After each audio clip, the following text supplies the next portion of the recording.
You want to know what's going to be the hottest trend in fishing in the next 6 to 12 months? Well, come with me and predict the future. In this video, I'm going to break down what I personally think for 2025 is going to be the mainstay for tournament fishing, catching bigs, as well as just new bait development. Usually sort of philosophies and concepts drive a lot of these new baits. Forward facing sonar, for example, drove a bunch of bait development. And I think this concept is really going to push what we're seeing at Tackle Warehouse, at Monster Bass, at Bass Pro, at whatever tackle shop you shop at, what they're going to be stocking their shelves with, because I think it's sort of a reemergence of something and a variation of something that we're already doing, but in a completely different way. So hit that like and subscribe button for me. We're going to predict the future, and I'm going to tell you, at least in my eyes, where I think fishing is going from a technique standpoint in the next 12, 18, 6 months. So I'm going to encapsulate the past few years of fishing in a few words. Jig and minnow, forward facing sonar, right? Like, you can't look away. Like, that is what's happening. That's what you see on the shelves. That's what you see getting pumped through these tournaments. That's what you see winning these tournaments a lot of the time. Like, to kind of, I don't know, frame it up in a little different way, a lot of this stuff is finesse, right? Whether it's a Demiki rig, jig and minnow, whatever you want to call it, a lot of this stuff kind of falls under that category of finesse fishing. And Jacob Wheeler actually put it really well. Like, a few years ago, you guys probably have heard of Cody Meyer, right? Cody Meyer is known to be like super duper finesse. He always catches a limit, might not win all the time, but he's always a contender for Angler of the Year. He's somebody who's super consistent performance across the tournament spectrum. And he's always been a student of the finesse game. Aaron Martins, before he passed away, also another great example of somebody who really takes those finesse techniques and puts them down into an effective sort of power fishing manner so that he can fish these tournaments, be consistent, and perform. And Jacob Wheeler was mentioning, like, it used to be kind of not cool to do that, right? I love dangling, dangling little minnows, doing all this stuff, and I've been doing it for quite a few years now, the little Kitex, all those kinds of things. And to an extent, like, that wasn't the coolest way to catch fish like 4 or 5 years ago. A lot of guys wanted to do these more power fishing oriented techniques, the chatterbait, which is still totally popular, don't get me wrong, but like chatterbait, big swim bait, all this kind of stuff that was more power fishing and larger kind of profile baits. And now all of a sudden you have this emergence of, everybody has, just like me, where are they? 27 spinning rods on their deck, dude. Like, finesse is cool. All of a sudden it's the, the gin and juice, dude. It's mainstay.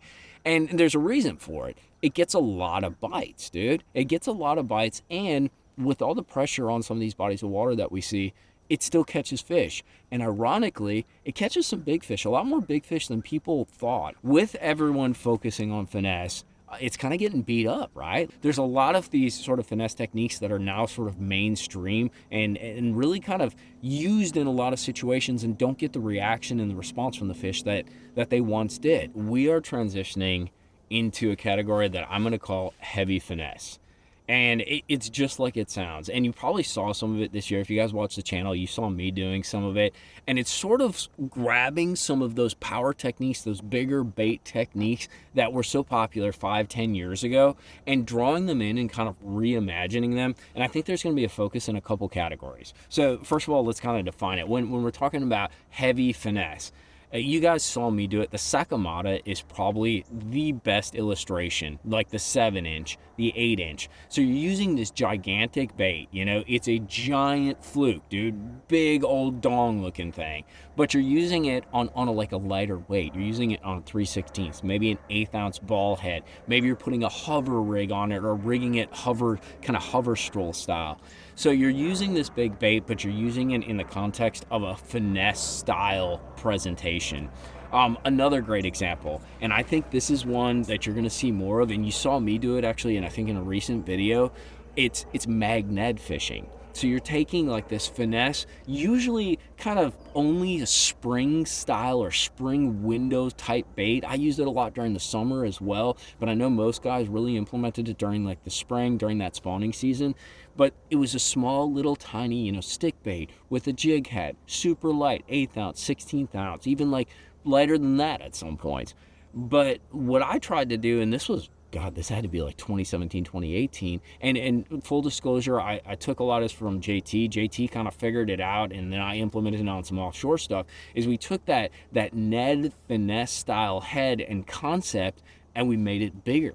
We made it meatier. Still threw it on a spinning rod for the most part, but we made it much more bulky, but still short, right? It wasn't like a long worm on it. Used those Nichols, JT Kenny magnet heads. You guys saw me do it in the video. Caught some monsters doing it, and put like a bigger sort of like standard style stick bait on it, like a Fat Ace. Cut it in half, so it's a girthier but still short and compact presentation. We're also seeing that when it comes to jig fishing. Guys are doing this FFS jig deal, right? So they're taking like a football jig, they're trimming it down into maybe not a finesse jig, but a semi-finesse jig, throwing it on 15-pound fluorocarbon on a bait caster, but they're trimming it down and they're actually pitching it to these fish to draw a reaction, but they're using like half ounce. They're using 3/4 ounce. It's all about that fall and the way it gets down there and then popping it. So they're using more standard style or even bulky style baits, but they're sort of tweaking them for presentations that are a little more finesse oriented. When it comes to the hard bait category, I think we've already seen some of these changes. You guys have seen me throw that ChatterBait Mini Max. It's an absolute stellar tool in my box. Dude, even guys in Florida are adopting this. Guys who are religiously throwing like a jackhammer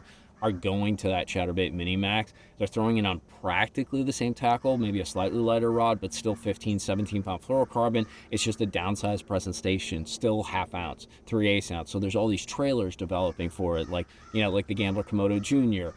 You got the Spunk Shad you can put on the back. So there's this whole realm of baits being developed. Another great example, actually, you know, the compact spinnerbait from 30 Jigs. They also make like a compact swim jig. You know, still a pretty stout hook, but it's a downsized sort of micro version of their standard, you know, flagship swim jig.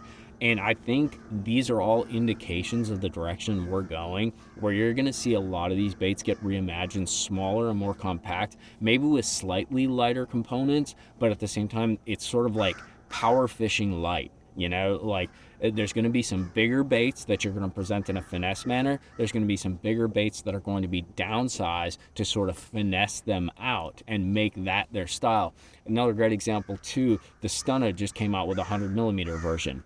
You know, jerkbait, but a downsized, smaller jerkbait. You know, the 110 Junior is out there from Megabest. That's been out for a minute. But all these sort of variations where they're downsizing your standard sort of power fishing baits, or we're taking some of these giant baits and making them more manageable on spinning tackle or lighter line.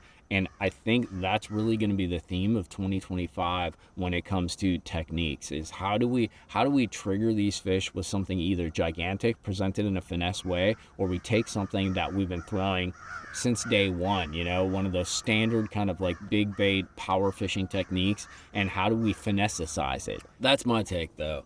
Let me know down in the comments box what you guys think. But if you look at the past few years, it seems like there's been such a push towards this finesse deal that it's not going anywhere, but there needs to be a new kind of road or pathway of development and evolution. And I think that means taking in some of the things we already knew and then bringing them into that finesse circle, you know, reimagining some of these baits just like they did with the Mini Max, just like they're doing with these compact spinner baits. Another great example is like the Stealth A-rig, you know, taking like these metal arms and making them into a transparent kind of flexy material, you know, and it gets the fish to react differently. I think a lot of it has to do too with forward-facing sonar. Whether you like it or not, it's shown us how these fish behave and how they react to something different. Like these slight variations really kind of cause a different reaction. When you throw a gigantic bait at them, all of a sudden you're getting that 1 6-pounder to react in the school. When you throw something, you know, tiny at them, but that has like vibration, like the ChatterBait Mini Max,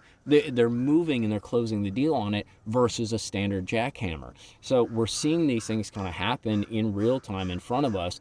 And the only thing that's gonna kind of be the result is the bait manufacturers and just guys who are fishing tournaments, fishing for money, guys like me who want to catch more fish are gonna react and sort of implement some of those changes and make those changes on the water, maybe modding baits and that, but that kind of triggers and trails into how baits are developed and the direction of sort of the tackle industry overall. But let me know what you guys think. Drop it down in the comments box. There's a lot of baits out there. I'm sure I missed a few, so drop them down in the comments box if you can think of some other ones that have been modified or sort of reimagined to kind of be like a heavy finesse or a power finesse kind of approach. And drop them down in the comments box because I'd love to get some insights from you.